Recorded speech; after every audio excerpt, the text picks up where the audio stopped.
여러분 반갑습니다. 반도체 오빠 천만쌤입니다. 토요일 오전 6시입니다. 이제 또 1교시 한번 시작하도록 할게요. 오늘도 즐겁고 행복하고 활기찬 하루 되었으면 좋겠습니다. 휴일은 즐겁지 않습니까? 휴일은 언제나 즐겁고 행복하죠. 즐거운 시간 보내세요. 밖에 나가서 놀든지 집에서 뒹굴든지 여러분 편하신 대로 하시면 됩니다. 가능한 밖에 나가는 게 좋을 것 같아요. 맑은 공기 좀 이렇게 들어 마시세요. 들어 마시면서 이게 습속을 좀 가리면 좋을 것 같아요. 습길 같은 데 가시면 참 좋을 것 같습니다. 여러분 그 사람들과 잘 지내고 싶죠? 잘 지내고 싶으면은 여러분 결론은 잘해주면 돼요. 잘해주면 됩니다. 이 사람들하고요 잘 지내려고 노력하는 이들이 좀 많더라고요. 하지만 이런 노력은 의외로 나쁜 결과를 가져올 수도 있다는 겁니다. 잘 지내는 것이 목표가 되면은 불편한 상황에서도 상대의 기분을 상하게 하지 않으려고 나를 희생하게 되어버리기 때문이죠. 상대에게 맞춰주기 위해서 좋은 게 좋은 거지 하는 식으로 넘어가다 보니까 결국에는 내 안에 묵혀둔 감정이 쌓여가지고 어느 순간 폭발할 수가 있어요. 감정이 쌓여서 폭발할 수가 있다.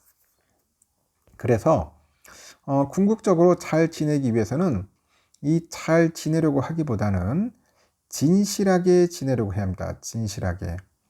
때론 상대를 위해서 무언가를 양보할 수도 있겠지만은 그 나의 본질적인 모습까지 숨겨가면서 잘 지내려고 노력할 필요까지는 없다는 겁니다.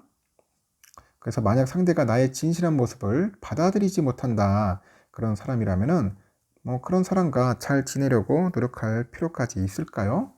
그렇죠.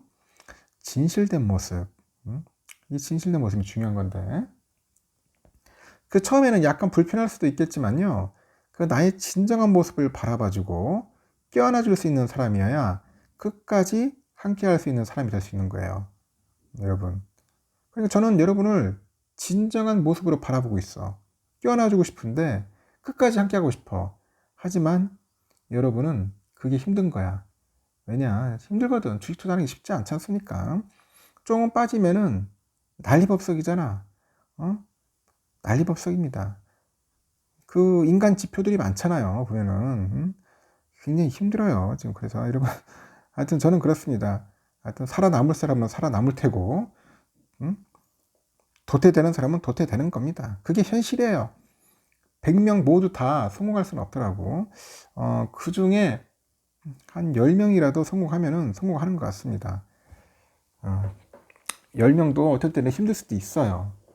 제가 이렇게 모아두니까 사람들 한 7, 800명 모아둬도 이 100명이 안 됩니다. 계속 줄어들어요. 지치고 힘드니까 계속 중간에 포기하는 분들도 꽤 많이 있다는 겁니다. 이 말이 존버지 존버가 쉬운 게 아니더라고 보니까. 일단은 그렇고요. 삼성에 대해서 또 한번 이야기를 해보겠습니다. 한번 들어봅시다. 삼성이 또 어떻게 흘러가는지도 보고 진짜 지금 개판인지 잘하고 있는 건지 상당히 또 궁금하기도 하네요. 지금 엔비디아를 필두로 해가지고 세계 반도체 랠리가 현재 이어지고 있습니다. 그런 상황에서 유독 한국 반도체 관련주만 소외된 모습을 보이고 있다. 그런 이야기를 하네요. ARM 등 그 미국은 물론이고 유럽의 뭐 ASML, 일본의 어드반테스트, 도쿄 일렉트론 뭐 이런 기업들 보니까 뭐 대부분 막 오름세야. 근데 우리만 거의 뭐 빌빌거리고 있다는 거죠. 전문가들은 그래요. 미국의 중앙은행의 금리 인하 시기가 이제 불투명한 데다가 중동 등의 국제 정세 불안이 이어지다 보니 글로벌 자금이 상대적으로 이제 선진국 증시를 선호한다. 선진국 증시를 선호한답니다. 하이닉스 등을 제외하니까 국내 기업 중에 그 엔비디아의 그 가치 사설에 속한 기업이 별로 없어요. 엔비디아하고 같이 어울리는 기업들이 그렇게 없다. 그래서 이제 반도체주들이 좀 소외된 배경이 아니냐 그런 이야기가 있어요. 어제 보니까 그 KRX 반도체 지수가 전거래일보다 0.09% 내려가지고 3,844.25에 장을 마쳤는데, 엔비디아가 어닝 서프라이즈를 기록하다 보니 각국의 반도체 관련주가 이제 급등한 것과 이제 상반된 모습입니다. 이날 3.13% 오른 하이닉스를 제외하고는 대부분 약세였어요. 삼성전자는 0.27% 정도 하락을 했고, 한미반도체 마이너스 3.4, 이스페타시스도 빠지고요. 1.4% 정도 약세였죠. 코스닥에서 하나마이크론이 또 3% 이상 떨어졌더라고요. 한 증권사 반도체 연구원이 그래요. 국제 정세가 불안해서 한국보다는 미국, 일본 등 선진국으로 매수세가 몰리고 있다. 국내 반도체 업체 대부분은 낸드와 디램 등 범용 반도체가 주력이기 때문에 엔비디아의 혜택을 보지 못했다고 합니다. 일각에서는 미국 증시가 미국과 일본 그리고 중국 사이에 낀 상태를 유지해서 영향이 제한적으로 보는 것 같습니다. 하이투자증권이 그런데 국내 증시도 기업 밸류 프로그램 등으로 인해서 상승 국면을 타고 있지만은 강도는 미국, 일본보다 미진하다. 중화권 증시 역시 부양책 기대로 반등 국면에 있는데 불확실성이 크다고 하죠.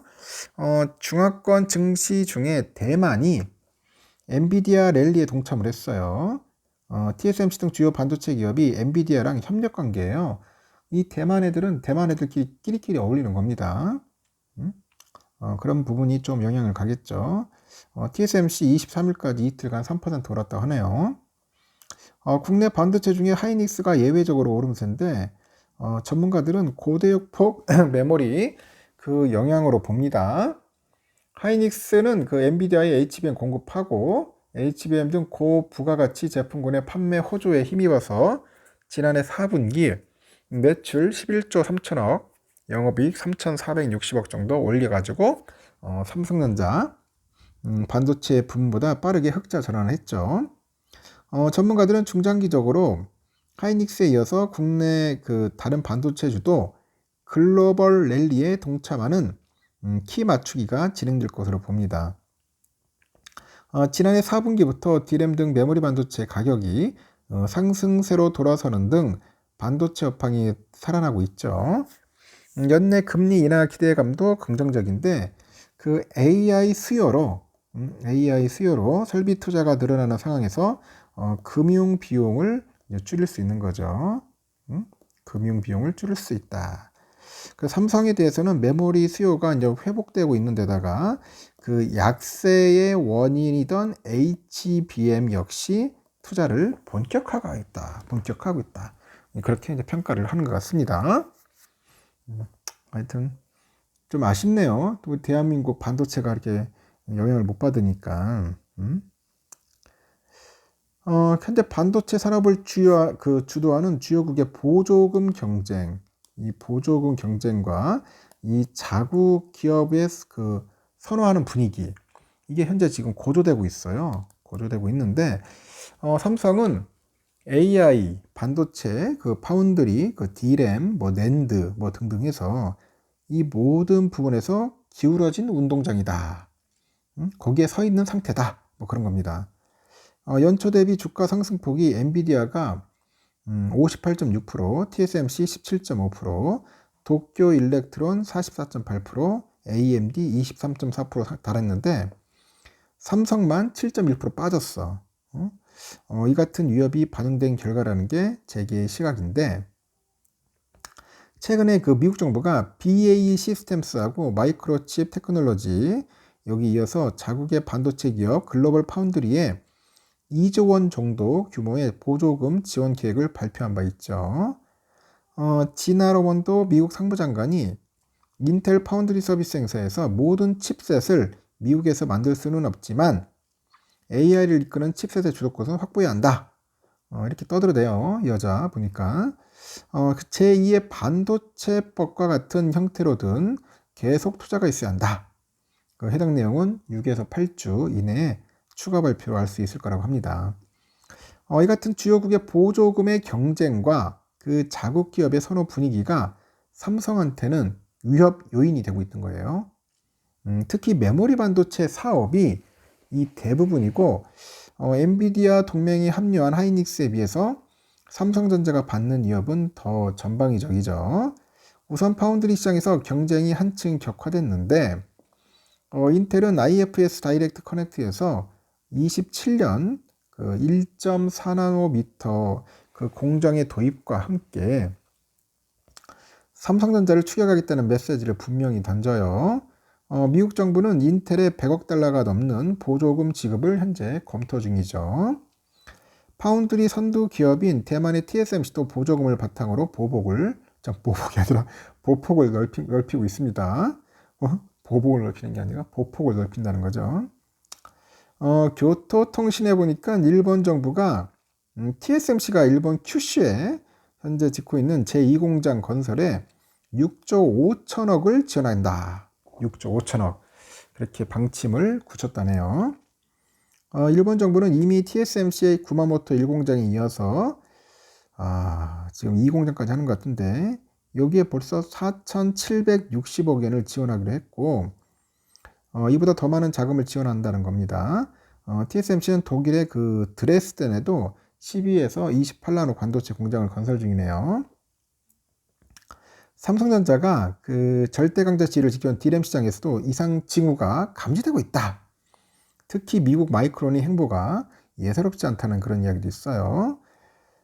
그 마이크론 CEO가 최근에 경쟁사 제품 대비 소비 전력이 30% 적고 성능이 10% 뛰어난 HBM3E를 납품할 것이라고 선언을 했는데 특히 마이크론의 기술 수준이 D램의 그 기업인 그 삼성과 하이닉스에 매우 근접했다. 그런 관계자들의 시각이 있습니다. 반도체 업계 관계자는 마이크론의 가장 큰 무기가 미국 기업이다. 미국 기업. 미국이라는 거죠. 미국 정부의 보조금을 받잖아요. 보조금을 받는 것은 물론이고 이 자국의 기업을 선호하는 분위기를 적극 활용하지 않겠냐 그런 건데 그리고 낸드 시장에서도 지각 변동이 현재 예고되고 있다. 그럽니다. 아사히 신문이 일본 키옥시아랑 미국의 그 웨스턴 디지털이 오는 4월 반도체 부분의 경영 통합 협상을 재개한다고 했는데 두에서는 지난해 10월 합병을 논의했는데 무산된 바 있대요. 트렌드포스에 따르니까 지난해 3분기 기준 세계 낸드 시장 점유율이 삼성이 31.4% 1등이네요. 키옥시아 14.5, 웨스턴 디지털 16.9 이렇게 합병에 성공한다면은 31.4%의 점유율로 하이닉스를 제치는 것은 물론이고 1등 삼성전자까지 위협하는 경쟁자로 떠오르고 있다는 겁니다. 이렇게 세계 각국이 보조금을 무기로 해서 반도체 패권 경쟁을 벌이고 있잖아요. 한국 반도체 기업의 실질적인 지원책이 필요하다. 그런 목소리도 높아지고 있습니다. 세제 혜택을 중심으로 제공되는 한국 반도체 기업에 대한 지원책이 현재와 같은 적자 상태에서는 기업에 큰 도움이 되지 못하기 때문이라고 합니다. 지금 상황이 그렇게 썩 좋지는 않다. 요즘 경쟁이 치열하고 자국 우선주의가 상당히 강해요. 보셨죠? 미국 애들은 미국 기업을 좋아합니다. 또 대만은 대만 애들끼리 끼리끼리 어울리는 게 좀 있어요. 그 사이에 대한민국만 뭔가 홀로들이 떨어져 있는 것 같아. 외로운 섬 하나. 하여튼 왠지 좀 아쉽습니다. 결국은 정부에서 좀 관심을 갖고 정치인들이 좀 적극적으로 도와줘야 돼요. 계속 기업을 죽이려고 할 생각은 안 됩니다. 어떻게 해서든지 뭐 짓밟으려고 하는 것 같은데 그런 마인드 탈피해서 어떻게든 기업을 살려가지고 일자리 창출도 하고 우리 먹고 살아야 할 거 아닙니까? 기업이 잘 돼야지 여러분. 대한민국 못 살죠. 뭐 세금을 거두려면은 기업이 잘 돼야 돼. 법인세 내려면은. 하여튼 잘 됐으면 좋겠네요. 참 힘든 시기를 우리가 또 겪고 있는 것 같습니다. 여기까지 하고 오늘도 즐거운 시간 보내시기 바랍니다. 감사합니다.